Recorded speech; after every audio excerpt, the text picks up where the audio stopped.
एक बार एक महाराज युद्ध करके अपने नगर को लौट रहा थे। जब वह नगर को लौट रहा थे तो उनके कुछ सैनिक वहीं पर मारे गए, इसलिए राजा अकेला ही रह गया था। वे बहुत ही परेशान और थका हुए थे। राजा जैसे ही अपने नगर में प्रवेश करने वाला था तो उस रास्ते में एक खेत पड़ता था जिस पर एक किसान काम कर रहा था। राजा उसके पास गया और कहने लगा कि मुझे भूख लगी है, क्या तुम्हारे पास कुछ खाने को है? किसान राजा को नहीं पहचान पाया और राजा ने भी आदमी को यह नहीं बताया कि मैं भी इसी नगर का राजा हूँ।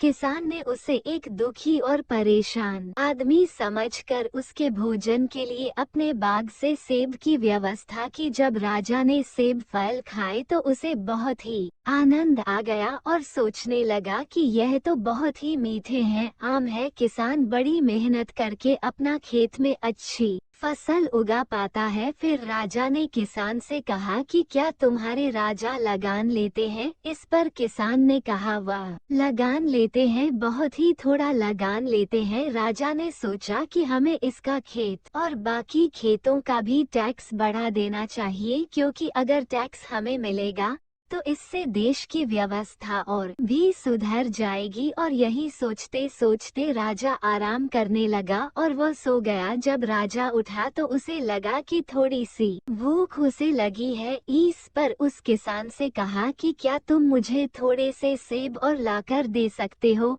किसान सेब लेने चला गया। जब किसान सेब लेकर वापस आया तो राजा ने जैसी आम को चखा तो सेब थोड़े से खट्टे थे। राजा ने कहा कि जब पहले आप सेब लेकर आए थे तो वह बड़े मीठे थे और अब भी है सेब खट्टे क्यों हो गए हैं? किसान ने कहा कि जब हम कोई भी फल खाते हैं तो हम उस फल को जिस विचारधारा से खाते हैं वह हमें वैसा ही लगता है। राजा को अपनी बात समझ में आ गई कि किसानों से कर लेना भी परेशानी, अगर हम इन्हें से कर लेते हैं तो इन्हें भी परेशानी होती होगी।